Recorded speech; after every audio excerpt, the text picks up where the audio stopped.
Hello everybody. Once again, welcome to CD. So, coming now for Nyaming, beating Ning Omar Marong, member of Napoli, the smiling ghost of Napoli. Omar is with me here today in Germany. So, Omar is, like I said, a very inspiring person. Have been working with different organizations, institutions in Napoli. Akata Motemyalanko, he is seen as a sample, as a mentor to many young people in Atanyan Silola. And Falang have been advocating to fight against illegal migration, but not only fighting against illegal migration. Omar have been a person, a voice for many young people. I would say the unprivileged migrants. Milanko, they are living in Napoli. Omar Karamote Mialanko, I would say the first person I know, Mialanko, as a refugee coming through this journey. I had a bachelor's in political science, and a master's in Sayabolakikan. But nonetheless, Omar's story is very inspiring. He's a young man, Mialonko. Many young people are looking up to. Omar have been a voice for many migrants and refugees basically live in Germany, in Italy, and also in Europe. So Omar Falankata Moti Mialonko, me myself, when I look at Omar, I listen to his story, I know the Anyong Mansia. But I'm saying this because it's because I know our story is inspiring, our story we can all learn from it. And the reason why we bring Omar to this show is because we want to inspire many young people.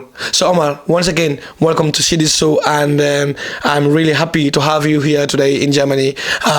What will you have to say to your fans listening to you? Yes, Sidi Abarka Babak here once again. Come full of fans all along. Come ka from Taladao, ka Gambia represent, na Gambia jo daw dalan din to nga je ba katakan dorong ka jelo ngala fle ko nga kuke minat na wala katobe la fala nga Gambia mfanya manta katakan ka talen nga diamu ye wala nga je nga kuke sekundi minke pour ka je amari se kata kuke like ñun sañi tal la mol ko be wala jang ni Gambian ka folbe do ko wala ni Gambian association jama be do ko Italy kono jang ba try kan falam pour ka federation falam create in Gambia wala ko ka Gambian association beta milan ko be Italy kono ke in one umbrella be mbo fanan doku ke ga ndabe nyaton ko fanan kono milan ko to lebe marlin kafuma milan ko tol mu karandi wala student solati anim dolbe je wal mu karandir lalati mil be kan ko university kono dolbe je yela masters bana dolbe je be la doctorate ke kanne kana nyu kan ka jibe ko min lefta kanon mu mo lefta kanon ke Italy don you have free to put your contact na kafo nyun to mu jas lati, or you can get to me because like I'm the assistant PRO, so spokesperson while I go grandmom, they are natural gifted. Yeah, mankuno je ala soro le we nkata na daw yeah, so mbaflo mo le ko fans lo ala baraka always yeah, because nyajo ko men doku ke kan because Gambian we want to daw darande ngala fle mo len suite mon ko mu Gambian because like I'm a proud Gambian nin kino ya sa ngani la so daw mu kala fa mo nyin ka because I want you to see this one you know that I'm a Gambian, and like fentem bulale along I'm not like a Gambian consular or Gambian ambassador or any Gambian legal representative, but like we represent the Gambia, and Semblosi can Ngafoko like we represent Gambian more than any other legal representatives in Italy here, because anything that happens in Italy, Adimamu, Kumamu, Second Napoli Bangkok, like we can resource all spend. Like and can koloboni maybe nga pasol jo ka move from one place gamen kare sahata la nga kodoboni nga pasol boni gamen kanya ka kitu la man kana so like we do it alma for free of charge, no one mona man joining hajo like mina also, because this is exactly why I want to know exactly what Omar is doing in Italy. Coming now for you say I'll bring you the connection so that we can go there step by step to get to understand Ila's story, because your story is very inspiring, and so that I can guide you. You tell us like how does this start? Because Omar, we know that I remember you came to Italy 2014, right? Yeah. 2014. So if you look at that 2014 till now, it's like, let's say equivalent, is it 11 years? 10 years, yeah. You understand? So 11 years as a refugee coming to Italy, you have your bachelor and now doing your masters, and at the end of this year you finish your masters. Like I've never like how you are very inspiring, but nonetheless, because people who are watching us, they will be inspired about this, but they will really love to get to understand how does this started. So as we spoke in the first episode, you just disclosed to me coming ko iba Gambia bari kabri ba tamas ko ñu inspire coming ko la fa ñu mo ngene ko ñu la tubaw be ni ke so la ko ye privilege men soto pour kata karamba. Let's say, tell us, Omar, how does it started? Like what are the tips of integration on the model flow? Because nano ko eka Italian ko parla italiano parla italiano. Yes, Sidi, come like... Parla italiano, parla italiano to your fans. Yes, ciao a tutti, sono io sempre Omar Marong da Napoli, ormai vivo in Italia da più di 10 anni e tra lavoro faccio l'attività volontariato come la distribuzione dei passi per il dimora, lavoro con le varie associazioni, assistenza legale, quindi diciamo che porto anche avanti alle scuole il discorso di immigrazione, integrazione e inclusione. Diciamo che questo è un quadro di tutto quello che faccio a Napoli.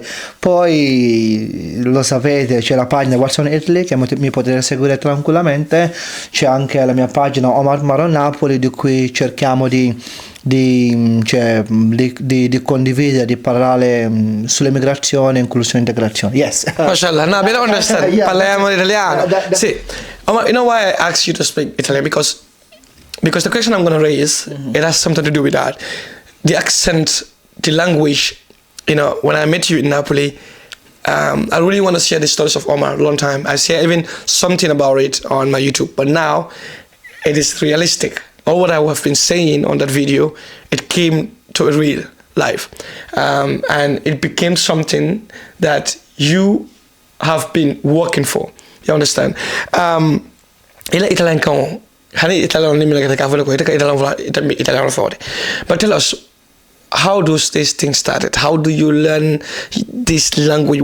Tell us abe staranya from the starting. Yeah, okay. Abe staranya ang kombe Italy la ko de for me mudra ko mala because you know, yeah, we are in Italy right now. Because comme ka fa nyame like ka bring interview de lungo minna like comme ka nyame like ke interview le. Okay, ye ni ka amnat ni nata jam. E ka understand to la ta mo minna comme like all immigrants so min ara mil futa wato kono comme like automatically ka asylum seekers lo. You understand. But like I mean interview ga ni comme ni nata jam ko until after kan wala jam. Go like you know in the Gambia it's true come like you know it's not that come like I'm from a very poor family. Though like my father was able to assist me paying some fees, but like I always have the mindset that come maybe manke dim follow njamati nim follow university or maybe jor cool nim fen ko libe kolera, and that's what is happening right now.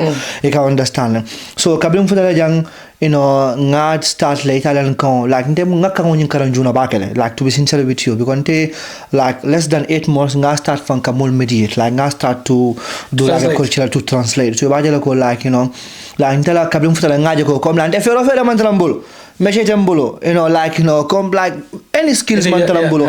Naman ko come like tinga bill and in to up in I can understand. And it's like for Alenzo in the diamo, you know, din diamo da you know, mulkalamoy alhamdulillah ngala chentuala.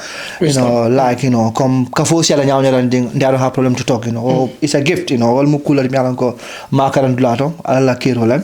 And like for the young you know, ba nga study lego mulga mi lego like de mantara na site you know amanke ni mi le bunkilim from boy you know amanke somandati you know amanke subasa le kolati you know amanke after school janin school kasi school ta kola be video jibela you know be ila denklo la moyle tala denklo la moyle ila musical mi lanko nonto musical leng be la moyle no like you know nga mba fala nyaajela comme nganni overlagere kam famle anonte momenti en kawol fon tole male you know yeah ninga mi muta do mba you know mbuka ku muta no mbulu kilen lan ka muta mbul tan you know like mbolo nyaawala na like mbe ku gola asobe amu afiamu black anything comme tebe ku ko do mbolo ningo ko mba muta tebe ka muta no anin domandin e kam famle wala na like you know ninga muta fanan nke muta nimbul tan fulola ninge kanon nin sonno mo bela like mang half and half no nte black comme nte be wala nyama so nga muta wala nyama you know nam futata na sanji following you know nga start la basic following karang comme la primary school karang you know kabringo primary school fon ko dula fan tiya nyum fon like jelata ka ko dul explain akata Omar like comme tebe mbe another level you're ahead of it yeah you are ahead of it so after changing fon bara mbulo sai Because you go like, okay, say I'm like, they're gonna give exam or dilana, the exam on you pass, guidelines sample to the upper basic. So when they give me exam, like it was, Simple for them it all malaku come to no Kanajana with this short period of time. They try to put compose for a family sort of jambang, for a mulki kanibam, because like it is almost impossible come within a very short period of time, more Italian Karan, Fontaine Mil for Anyola, Jan, therefore Wakanda solo. So it was like, it was unbelievable. Nga exam on yung pass, the ensemble upper basic yung fanang franke, nga pass, nga steps will follow, nga high school fananke for 4 years, alhamdulillah, nga bachelor fananke, alhamdulillah, nga na master's fanang bantalas, alhamdulillah. I'm left with only the thesis. Look, like, easy alhamdulillah. If we want like it's not easy. Come ka fa nyame like, dunia fem mansonia. You can family and city like let me tell you nga bekuma killing for it. If you feel so be mo me so ala bro. You work for it. Ya do kule bro. Ani manta mo ben tani ala di malo always because tol mo muslim mol be ku kula mbuka ala to koma because nga all for like come take example da kam fu daga njol women like bro nim box ala futa ja nin de ga fo mo futa ja you can understand le mol dema ye de nicol di mol do rol di mol la like ye mol dema silo tan di mol la ngo silo no ma fu da jambi mfana nim mol na ko ya mari kilo di la e kam fala so la intega fille ko wati do comme kule mi alon ko nan nyantolen ni nga gambe no foy fan te fo mbuga la foy tammi na fa ngala fle fa ni fa man trasila kam fa ngala fa ngala ta mo ta fa pour que diamond la ngo kele pour nga na mul kanu minke bim ka kele because nga gambe kanu la because nga kele because of nga gambe no kanu ala tol gambe no be daw tarandi nga tarajil nga to diamola fone mebe ni sanjila mo ko kulta do manding hajol siata responsible siata but no matter what niang kumandila hajola foni man telephone sikat man telephone sikat kan wala nakan mom pour yo sura ko leral man telephone buka kuma ayo kuma mom is accidental from be call receive kan because like na telephone la camera is a customer care you can understand wa dol kam fam bulu fa ngi kuma le mela call sika dol fon ya kam bulu kuate but like bro I wish commit na telephone ko ne aji nga understand ko mo falang so mo busy like you are there for everybody and you more problem with everybody will expect to call and you have to take the call. I can understand that but dolbe je jan sa yan ko sile I don't know jang dol I'm very sorry to say it what you do come right now something zafuno like I'm having like a Gambian case for Bambulujang. Let's say 3 cases me ko Bambulujang Gambian dolbe je ko la mo fata since December ima kuno abenyamen do fana bije like musolo fana problem do fana kono like come afana ala di mal ala kola I need responsibility there and no malam fana like come Gambian jele fana kayti ko fana mena telephone kono ja wa do ngala fika kala but we come like why is it privilege ba mbuka like ba mbuka no e kam famle wa do mi bila hajolo kenyal do ko kenyal ngamira kon wati ka solo somanda ngata school ngaji school ngata do kola ngaji do ko 9-10 ma fan ngaji do ko janka flow it's after 11 then kana sal jurol jo to like it's almost 11-12 like come from Monday to Friday this is my daily life so like muntuma lembe mo la hajo ke no muntuma lem fo mbem fo la hajo ke no this is what I want to ask because I don't know it Napoli I've seen that how your life is it's like a wulu mo benya it's like a wulu suba men I don't understand it's like a late person it's like a mo melanko it's like a la bankela and it's like flow ka wuli and mo ke bali I understand that any mole team I mean like I remember me being in Napoli seeing you coming cool you got boy do cola I got a calamity do cola you want to spend a little bit time with your people like I couldn't even like Indian no how busy I am but I also have a limit in my life like but like how can you do all those things there's something that's inspire you for you can inspire code can you make kaya go what you do come like because na boy do be your soul not a steadiness still at ka funyo go boy do roba cop at ka funyo go like imunya ni ga wan no enter lo mi ngambe sino la fambo fa ka content because like ntola bunko no nsafono like sanjila mol ko man tele last kala so kon ban defana mo buko wulin nyala so kon you can understand ninga kere nyawnya ndi like almost every day within 6 to 7 ndeka wulle that's like come tala fon dali tala fambo ni manda school wala maybe mbe study la wala sometimes from be karangol la bang like come nka wuli juna baken what don't go come like it is necessary come kule mi alonko because ndolbe banko le gam banko mi alonko na kende ma buga foje you know gambenol na kende ma buga foje immigrants on na kende ma buga foje sako nyin sanji la molo kono you know like gambenol na cool tarafa wajabita bake na kende ma pur ya moy you know like Italy kono adongo do atan so ntaka minke you know nka try comme like you know pour ka tani mon le ko okay ma fo ale min fa al ma min fa man tra kerinde but okay kende mal fa lambe jeel you know Gambian kende mal be je milan ko e kam to ko Omar wala jamal be je milan ko lef mo tambita Omar you know dol be je bita kan wala maybe mol melong dol be je no be tayla do ko be je la hajula milan ko be je you know Omar milo so nka jelo go ninda possibility soro kadiamu itala nole you know nkade la karam mo fan tole you know msafo go karo kono ndaka karam mo tol you know mi alanko ba for free of charge nobody pay me you know and nobody compensate me for this thing it need to be very clear you know like come you know nka appointment all fix nka da school all do nka diamu students all nka nyi ko maslo fu ani du maslo batal mil beje you know nka kola call mil take fom fu tambe dam to jambi like ka kele because you know nka feel lego come cool and nyanda ka kele kule mubu kake anu kule mi alango fana nyanta ka fele ente to la fana mol kan la jawmal damal la kende mal mol me fono faye e kam famle so wadile le atna ko you know until I come you know is ala dim ka fo like is a gift gameno bina Napoli a artist lewo a politician lewo a mobile lewo you know halim mamma beje mol sen commande because like it's a gift. I come family because I remember like 2019 when I came here with ST, you know, because like he personally called me. I come family like ntema na kufai. You know, ma fa ko ntema ko kai ko banka ni like you know like maybe mo kende mal like go okay fengol he reach out to me and like alhamdulillah I manage his store even though like mantala finti kan duma je but like 19 to vanasem blow sigani don ko like I present majority of ST show and like you know also was compensated that I remember even the interview that I make with ST you facilitated good so black cool me am ka khala because ngana banko le kan no, Amal. Let me say, like, I don't know, sometimes I feel, you know, what don't get from a comfort to be sincere with you. You know, like, just some days ago, it was last week. Wallahi, I'm very sincere to myself. Telephone comforter. That day, printed alone, ngala almost to 4 o'clock sudo. Wool to like 7 o'clock, 7:30, nga musudol dandang to I joke cutlass alone, put translate. Mbota after 1-2 mafang na boy do fana nyata ko dana loptano do fana you know ngo fana dana loptano to mbota fana the same thing musudo fana is a Gambian still you know I am commandé pour ka fanya ko nyanta ka technically issue la sura purala adingol lo ko nyanta ka meaning online you can understand like telephone comfortable nko like you know like be wulta la kabrin somanda you know hani mu afanya fa Omar ka fe son fon felenting you know hani mo afanya fa Omar fa ila konton tele ba di la bi you know like you know do be je fon essence fon sanga ke moto nyum fon ko e ka understand pour wala affaire strong ko like you know like till when will I want to continue like this thing? When will I start building a future for myself? Yeah, don't you think of yeah. So what do vanka sile vanka go? No, come like I should change my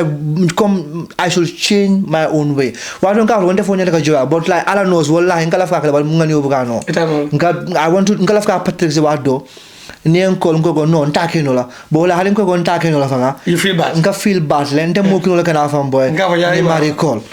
You can understand that. You can have a boy. You can go be like Banda, you know, I explain you my problem. You know, like after the interview killing another man. Come like a typical example could be like naming best logan be. I can't have to somebody Italy. Like Allah along come, no one is so fatal. There was no space. You can family and go be like, go no one is so telling that when you go back. Like he knows me, I can for always come like minte kinola, nite min kinola, for simple ita kinola. Me I understand if what don't go buy a telephone, safo purka for you go takinola to kundaje. It's even a big problem for me. Come like I don't know, it's a nature. It's I understand. This is how you want. Yeah. Can you tell us more about how life is for young people in Italy, mainly in Napoli? I went with you, Napoli. You take me to a place, they are working so hard. You do cool de ikabon you mambon soto. Ikila bantale. And a manka coming ko, emu wafil la te kudo. they are just finding solution to their problems. They are working so hard, but there are also people me along go, among do fon soto from la soto. Asiata. Memang Gambian mata manke African old. You understand? You take me to places and I see that I have videos of that. If you look at this dolbeje for la lato bankudin kolam. Very sad to see. Yeah, understand. When we went there, it was so emotional to watch. So what will you say about the life of people? And what do you think the Gambian government should do? Because Naranoko, Kujamalbeje as an activist in Italy, you are working so hard to make sure Gambians, yeah, I don't come take a mean for mole because moment in car like a kende madam mafa because Kavalo go dunia kono kendema go for back. See the hane ku tanke kendema. Nejo marketing molbelo jo marketing for like it kendema fingo. So mole ti mialon ko nka focus back at kendema kan. You can find but like nkombe like Jaumal follow come to Yafanam follow like Italy Mubanko Limialonko Sako, let me say the south part. Come la process on la integration of process on puis a duta bakel amansonia akola battle pour dum ila Italian system okono akola battle you can family but like what you do for say harma do fanan come ka fanya men ta rom behave from but like you should take the positive part of from okay ite ala jalne even Napoli janne example like to molka minke maybe ila good part yela kamol kalang ila adol ye kalang mafo ila jaw malta ila dinoni la fengo dalen that's maybe Marco what is going to be playing positive I understand so ba go o mukula mi alango comme like nte Napoli above all comme ka jele sarolo mi alango comme aduta ba kere to survive there you can understand aduta in sense that comme nga fanya ka integrate ya koleata le one you can understand and yung fula nyong fana do cool sotol mandia mi fana sotol like let me see like salary man fancy you can understand what's not part other part min ka mulu fana batani like fatam fanso hansa assemble war lenjel you can understand why do do ko so fang ila konta hol be ila everything be bolo yeta bon nyine fang wala ni bunti of mo diam fo ya message ya ibe ni bunti of mo diam fang akoy ko ha ay futa ya je ko mo fo wala mo nalalti ay la manchin o fana mo kuri mi alon ko aka kol kolendile do fana be je mi aka kol fana kolani mo bulo wala ci mal be je ibe do ko wala e manta contact so la no siata south bakel o siata Napoli nyol ko no bakel mi alon ko la ka do ko kele you book a contract so Jamal Bija ni betala a contract in kala like come to personally like none of my family wala mumia go sit on the back nke encourage advice in Napoli you can understand because it's a very rough system you can understand system major over rough battle system major like to put it integrate your battle you can understand because personally I have been there for all these years because come like I was on a mission. You can understand because kapri ngala cook ngala call and go sidi ngala mi muta don jan sa bantal go na ka wala muta jan say what I want to do lafta ka dunya la nga dunya lafta ka move like I told you that nge call nga fo go even here was among my target you can find why go like I have a particular mission so it could happen maybe nga kuje mi alon ko asensin it could happen maybe say do gulo so mi alon ko aseme but ba go comme like nga system mo nje fo nga lo system mo nyanya nga go okay as far as the back wala before I was there things it was okay for me but now that I have concluded my story it is not okay for me so I left so that means that come like the 4 millimeter like alhamdulillah we don't have any problem until find encourage ka CJ and encourage ka CJ but what do ba na mol ko jatal de ko kan jatal what do okay sidi te Jamantala Sunaring, why itamalafka dula do try? Yeah. Okay? Itabe jambi. Cool man sunable. To always worry linyame. Munatina imalafika dula. Maybe there's a reason. Maybe yeah, mama hani for. Yeah, amanga okay. Hani ko is another thing because go Gambian ndasiata barinjoti abatal jamabe je mbuga hani falindiro. Nko go falindiro yeah.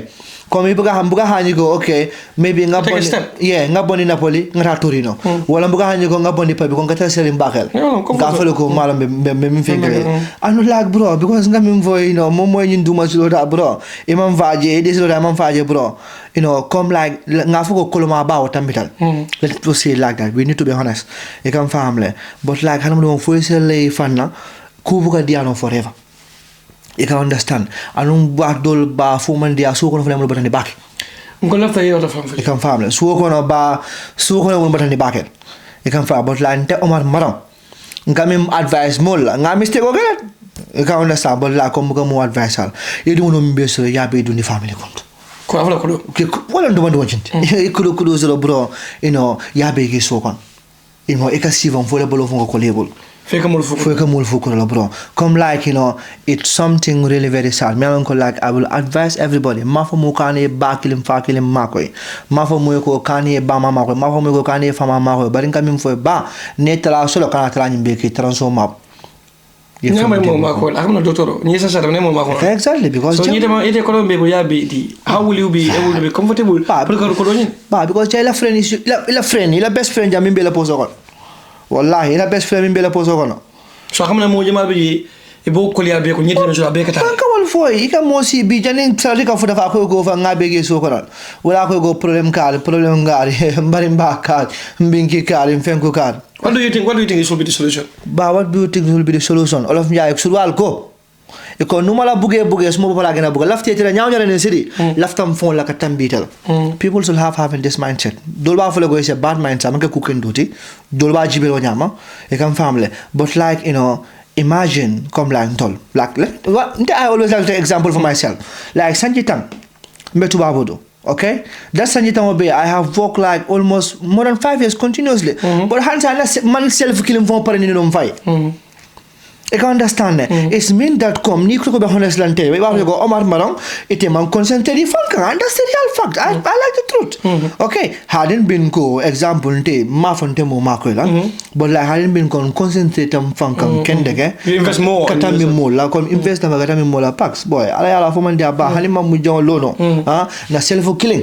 Wala na korda killing. Ba hana be company ni sala. We should work on that. You can understand. So like this mistake come Jamaya migrant I have did it. You can understand, but like I'm not advising anybody to do this mistake. Coming you them concentrate in Fanga. You can understand. I have concentrated Gambians here. You can understand the Gambians here and the Gambians in Beswogon. That's the reality, bro. So there should be limit for everything. There should be limit for everything, bro. There should be limit for everything. Okay, example, bro. Ntenga na hajo bulanga tete la hajo ja.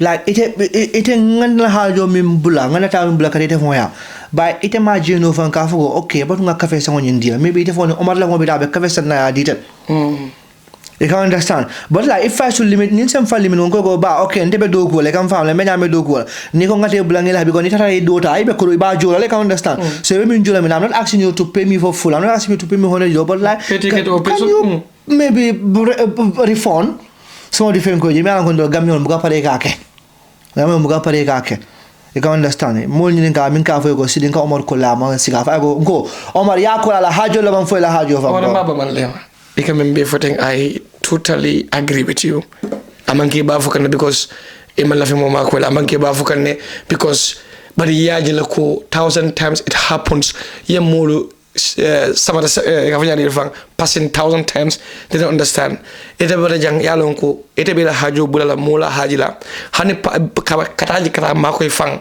amam paso juno e ama do be fay mga fa na baraka sama do be jula kana kay jawati sama la kata si ba ko jaw fule but yet still you can mem foting I mean I totally agree with you what do you think for example Gambian or some kino coming another ko just let's go directly to that. Like don't kanya, but take mama like come come ka fanya anytime nga possibility so pour ka diamo Gambian government like Kabringa start to get in contact with come example the director of diaspora Kabringa get in contact with the minister of justice come then Gambian better dawtarande kan na wosi ko le fa man ka na wosi ko but like na wosi as a Gambian like ndol Italy me and Tol Mangi, we don't legal representatives. We have been saying that Medega Kumbo, near meeting Jamasul Masakunda, you're all promising, but like, Buga Fenja, Manfenja, and like that's the real fact. Ntolbe Gamel Dan Lamina, Ntolfananga Fananga Contane. Nimbanko bela mol benta mfananga moje koko okay mfana mu karla de gamelo nyinta fana na gamelo represent jang mi ala ngo ko len tolo bol e kam famle han nga promotion jam fan de male foko lo fay wala mem molle taleta lo molle kam famle so bayelo ko Gambians, member Italy signing is almost to or closer to 50,000 Gambians. So it means that come like Omankan number dinti. We're having all these populations, Gambian population. They are Gambians born in Gambia, raised in Gambia. Just maybe like some parts, but like we don't have an embassy. Let me say like that.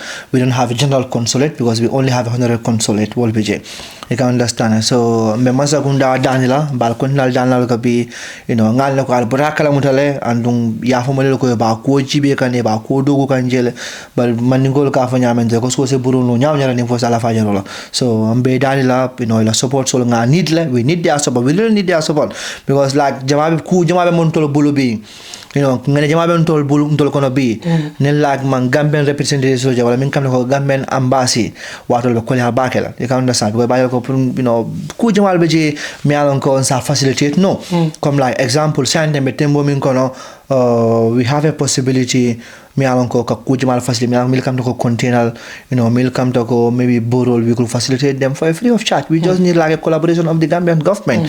So bajela ko like a government masakundala collaboration need but we know come na embassy be jagol be suna because setama no wala ngana passo ngata embassy ana be jang ngana project o presenta wo sikino mediator ka fama sakundama but like ka jale adone masakunda fon sefe pour que reply it's take a lot of time so like that's it today we like comme wo matin na falang nga kuja ke minin silo fana manta mba katala katambi kununna mba gana katala pour kaje ko like gammino mi dalan ko betali because mbe italy gana nga italy system long ngela system lo fana karan ba try ka fon feren se gambia to samba nyato long wo fenta tinala ngan kola di wala a diata wo akuyamo mbo kele ka wato wati mba like mba ko sambala yara fana because like jamal BJB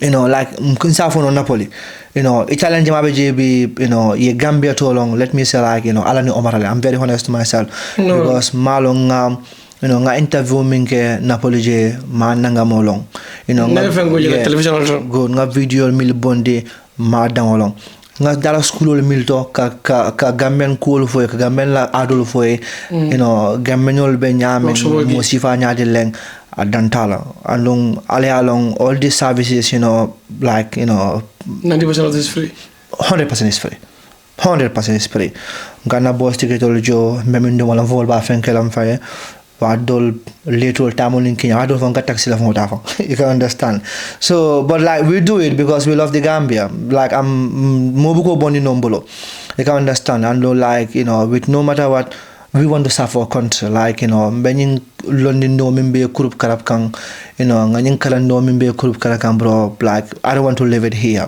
malafika di tubabu I want to give it to the Gambia I can understand it could be maybe working on their embassy working on their consulate working on their ministry but like mfana lafta like they give us an opportunity many along ko like nanyin doman nanyin London ngol fana ngamil sura jang ngala ñun tubabu bankol ba nga beto masakunda so me masakunda fana Daniel wala ya jibe ye kro de ngol ke e bo facility le nyamen los gaminol milbe karan kan tubabu do santen apuy tabakel people like you wow Italian karang yabang a graduate Gambia a graduate jang la bachelor in the political science, right? Yeah, in a political science. So what masters are you doing? International relation. Curriculum, security and diplomacy.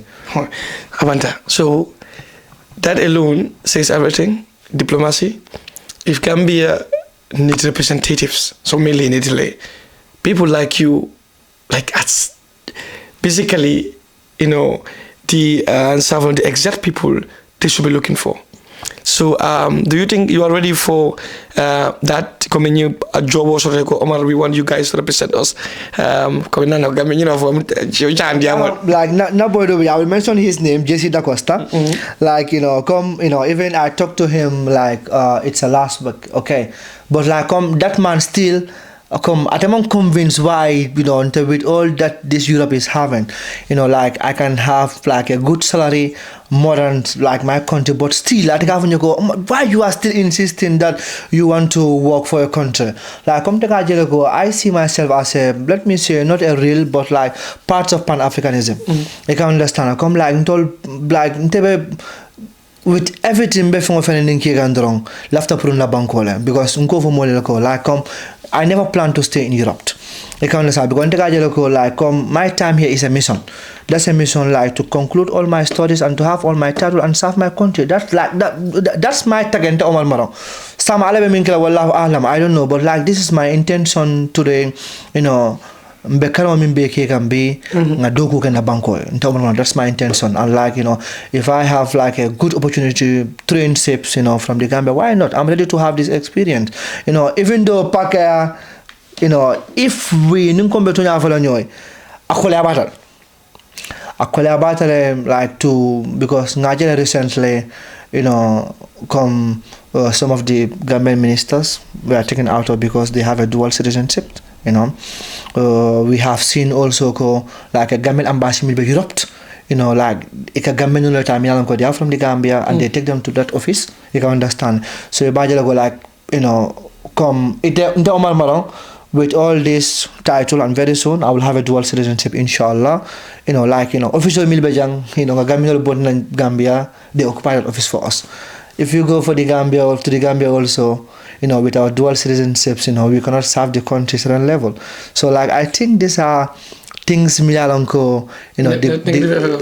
government should really look deep into it. Let me take example like America, like England. Let's say they are masters of democracies, but like all their official posts, like foreigners can't, and people with dual citizenship can work on them unless presidency or permanent secretary. Why not in the Gambia? And we said we have been colonized by those people. We say that we are following those people, their systems. Why we don't take the positive system that is favoring us? While systems could make an impact. I'm a Gambian. I was born and raised in the Gambian. Yeah, I did my studies here. After 7 years, I acquiesced on nationality.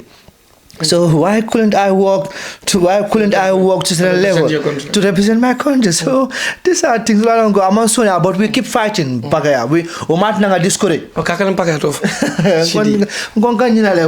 These days will come because the Falanka Duako, Hani Jaman Jamfala until we have been aiming for this.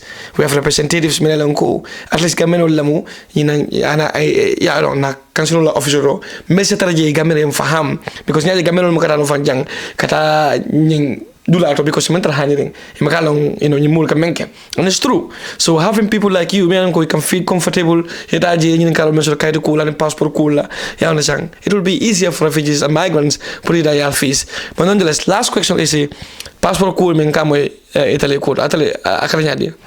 Yeah, but like, the passport code, the biometric one, and like you will invite nga most of me will represent to that meeting. Suleiman Ba represent us on the jazz, yeah. Like come ngajele, they said come consultation over kerine, but like mulga fee but we hope that come like maybe for a hand sign, because when my final hand sign, this thing need to be clear. The idea was somehow €200, but it was an idea, and it's something like me along is too high. Another thing like it's need to be clear, it's not confirmed yet. Yeah, that one need to be very clear because like we took an example, like Italian passport costs like €160.